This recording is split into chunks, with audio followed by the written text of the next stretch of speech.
बहुत समय पहले एक छोटे से गांव में एक छोटा सा बच्चा नामक आरव रहता था। उसके पास अपनी अजीब सी कहानियों के लिए एक विशेष शक्ति थी।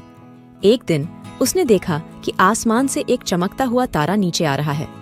तारा ने उससे कहा, आरव, मैं एक विशेष तारा हूँ जो तुझे एक अद्भुत सफर पर ले जाना चाहता हूँ। आरव का दिल खुशी से भरा हुआ था। वह तारे के साथ उस अनूठे सफर की ओर बढ़ा। सफर में उन्हें एक रहस्यमय जंगल, एक मित्रभावपूर्ण गांव और एक जादुई कवर मिला। एक दिन जंगल में वे एक पुराने पेड़ के पास पहुंचे जो अद्वितीय बातें सुनाने के लिए जाना जाता था। पेड़ ने बताया, यहाँ एक विशेष मित्र है जो हमेशा तुम्हारे साथ है, चाहे तुम मुसीबतों में हो या खुशी में। आरव को यह सुनकर अच्छा लगा कि वह कभी अकेला महसूस नहीं करेगा। वह और तारा मिलकर मित्रता का रंग बढ़ा रहे थे। एक दिन गांव में पहुंचकर उन्होंने देखा कि लोग विद्या का मूल्य समझते हैं और एक दूसरे की मदद करते हैं। एक बुद्धिमान गुरु ने आरव को शिक्षा का महत्व बताया और उसे अपनी क्षमताओं को बढ़ाने के लिए प्रेरित किया। आरव ने सीखा कि ज्ञान से ही अद्भुतीयता आती है और उसने गांव को एक बेहतर स्थान बनाने का संकल्प लिया। एक दिन तारा ने आरव को बताया, तूने बहुत कुछ सीखा है और तू एक अद्भुत योद्धा बन गया है।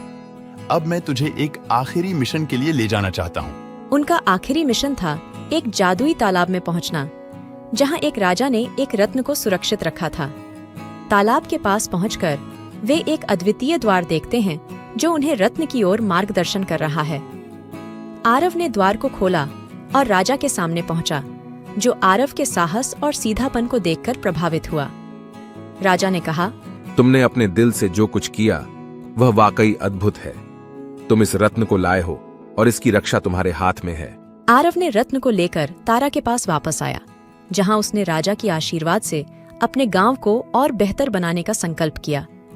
तारा ने हंसते हुए कहा, तूने अपने दिल से और अपनी शक्तियों से जो कुछ किया वह वाकई अद्भुत है। तू एक सच्चा योद्धा है। और इस प्रकार आरव ने अपनी साहसी यात्रा से नहीं सिर्फ अपने गांव को बचाया, बल्कि एक नए दृष्टिकोण और सजीव तात्कालिकता को अपनाया। कहानी से यह सीखने को मिलता है कि हमेशा अपने सपनों की पूर्ति के लिए दृढ़ संकल्प और सहायक दोस्तों की आवश्यकता होती है। अब आप सोचिए, कौन सा अद्भुत सफर आप आजीवन में बना सकते हैं। शांतिपूर्ण मार्ग पर चलने का निर्णय लेने से आप भी एक अद्वितीय कहानी का हिस्सा बन सकते हैं।